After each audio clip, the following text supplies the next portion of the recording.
Bismillahirrahmanirrahim. Assalamualaikum warahmatullahi wabarakatuh. Selamat pagi anak-anak ustazah semuanya. Semoga dalam kesempatan kali ini anak-anak ustazah dalam keadaan sehat walafiat. Nah, untuk pembelajaran hari ini kita akan mempelajari tentang hubungan makanan dengan kesehatan. Setelah ustazah harapkan setelah anak-anak ustazah mempelajari ini, anak-anak ustazah paham mana yang makanan yang sehat untuk antum, mana juga makanan yang tidak sehat dan tidak perlu terlalu sering dikonsumsi untuk antum. Nah, langsung ke slide berikutnya ya anak ustazah. Masuk kita ke dalam pengertian makanan sehat. Nah, di sini makanan sehat itu adalah makanan yang mengandung gizi yang seimbang. Biasanya dia kaya akan serat dan banyak zat untuk proses pertumbuhan dan perkembangan. Yang termasuk ke dalam golongan makanan sehat yaitu makanan yang mengandung karbohidrat, protein, mineral, vitamin dan lemak. Untuk apa itu karbohidrat, apa itu protein, apa itu mineral, serta apa itu vitamin dan lemak, ustazah akan membahas di slide berikutnya. Nah, kita masuk tentang hubungan makanan dengan kesehatan. Pernahkah antum merasa lapar? Coba jika tidak segera makan, pasti tubuh antum akan merasa lemas, bukan? Dan antum juga tidak bisa beraktivitas seperti biasa. Dan pada akhirnya, antum akan merasa sakit. Makanan itu merupakan sumber energi, bermanfaat untuk menjaga tubuh agar tetap sehat. Zat makanan apa saja yang diperlukan oleh tubuh? Nah, sebelum ustazah jelaskan zat makanan apa saja yang diperlukan oleh tubuh, sekarang ustazah akan menjelaskan apa itu makanan yang bergizi. Nah, tubuh kita memerlukan juga makanan bergizi. Makanan bergizi merupakan makanan yang mengandung zat-zat yang diperlukan oleh tubuh. Fungsi makanan bagi tubuh digolongkan menjadi 3, yaitu penghasil energi, zat pembangun, dan zat pengatur. Nah, yang pertama, fungsi makanan bagi tubuh yaitu sebagai penghasil energi. Nah, tubuh kita ini memerlukan energi setiap harinya, baik itu untuk bekerja, baik itu untuk ketika bangun tidur, baik itu ketika kita akan berolahraga. Nah, makanan itu merupakan sebagai sumber penghasil energi. Contohnya pada makanan yang mengandung karbohidrat dan protein. Karbohidrat adalah jenis makanan yang paling cepat diubah menjadi energi. Selanjutnya, fungsi makanan bagi tubuh yaitu sebagai zat pembangun.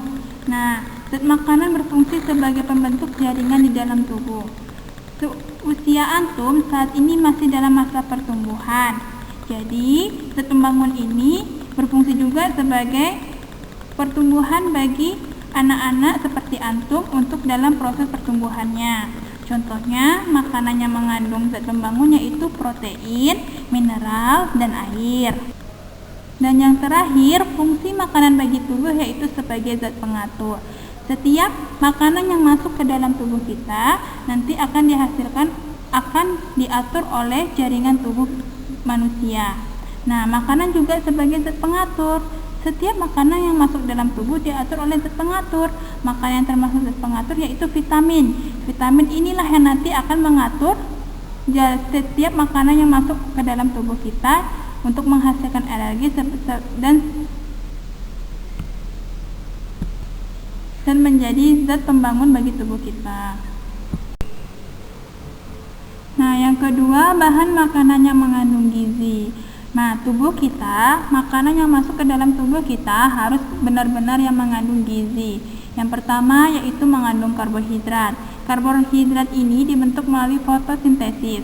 Manfaat karbohidrat antara lain untuk menghasilkan energi, membentuk cadangan makanan, serta memberikan rasa kenyang.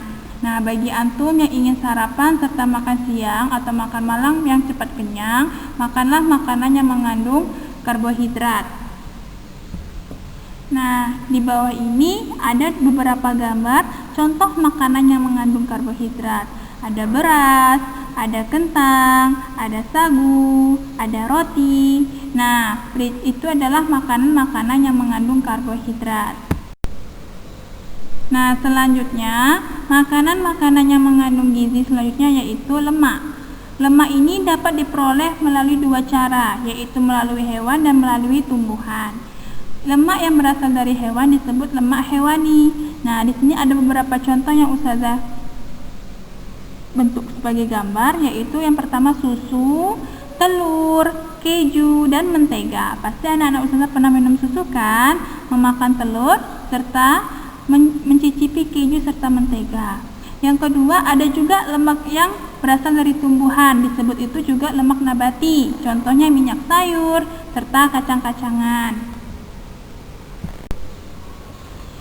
Yang ketiga yaitu protein. Protein juga salah satu makanan, contoh bahan makanan yang mengandung gizi. Protein dapat diperoleh melalui hewan serta tumbuhan. Sama seperti halnya dengan lemak, protein itu ada protein hewani juga protein nabati. Protein hewani itu adalah protein yang mengandung dan berasal dari hewan. Contohnya hati, daging, telur, ikan, susu, dan keju adalah termasuk protein hewani. Nah, sedangkan protein yang berasal dari tumbuhan itu disebut protein nabati. Biasanya makanan yang mengandung protein nabati yaitu kacang-kacangan, tahu, dan tempe. Manfaat protein itu banyak sekali. Salah satunya adalah membangun sel, mengganti sel yang rusak, serta mengatur keseimbangan nitrogen dalam tubuh. Nah, selanjutnya yang termasuk golongan bahan makanan yang bergizi yaitu mineral. Mineral ini merupakan bahan makanan yang sedikit yang diperlukan oleh tubuh. Tetapi anak-anak Ustazah harus ada yang nama bahan makanan yang mengandung mineral ini. Jika kekurangan anak-anak Ustazah untuk memperoleh mineral ini akan menyebabkan penyakit defisiensi, yaitu penyakit yang kekurangan mineral.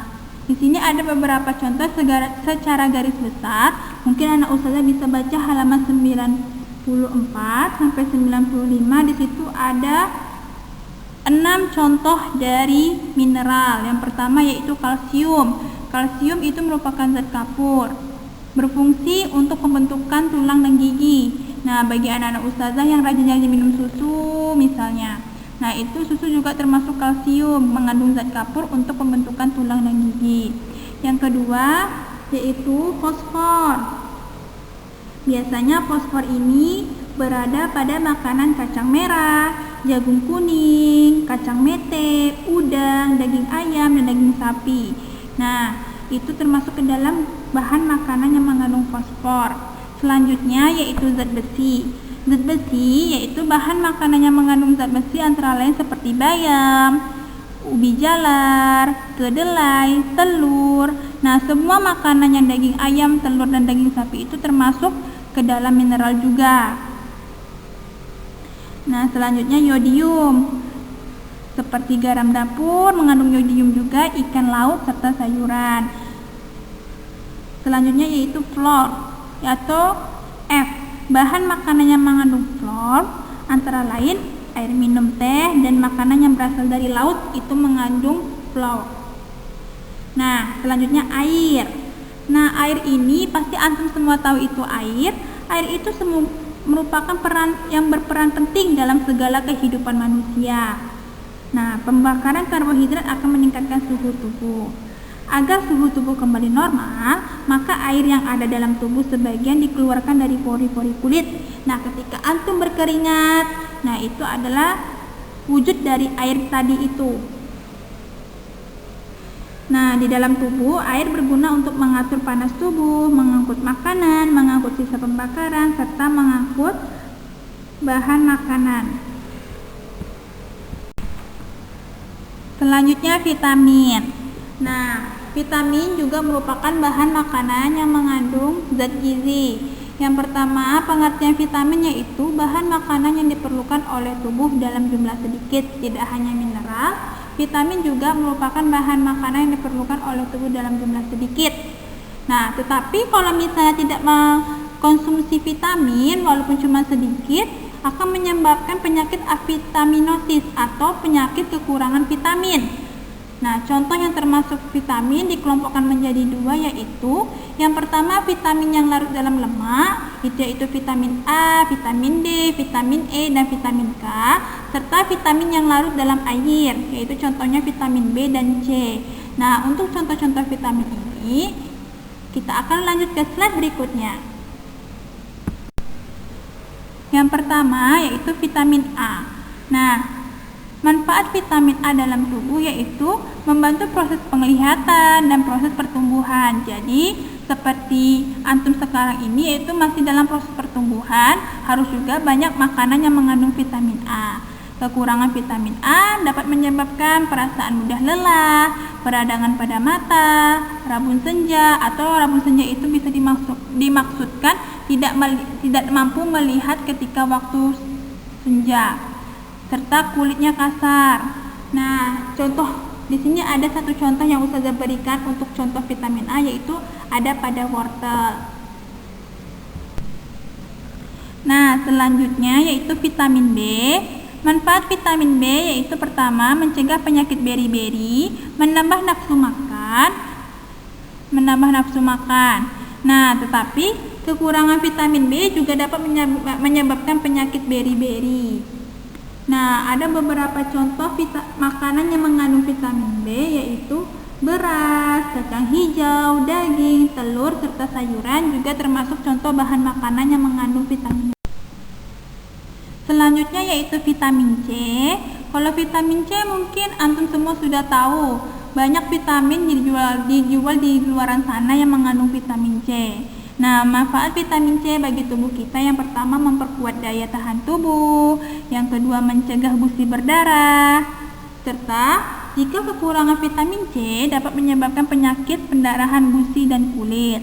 Contoh bahan makanan yang mengandung vitamin C yaitu seperti buah-buahan, sayur-sayuran, semua kelompok buah dan sayuran termasuk ke dalam vitamin C. Selanjutnya yaitu vitamin D.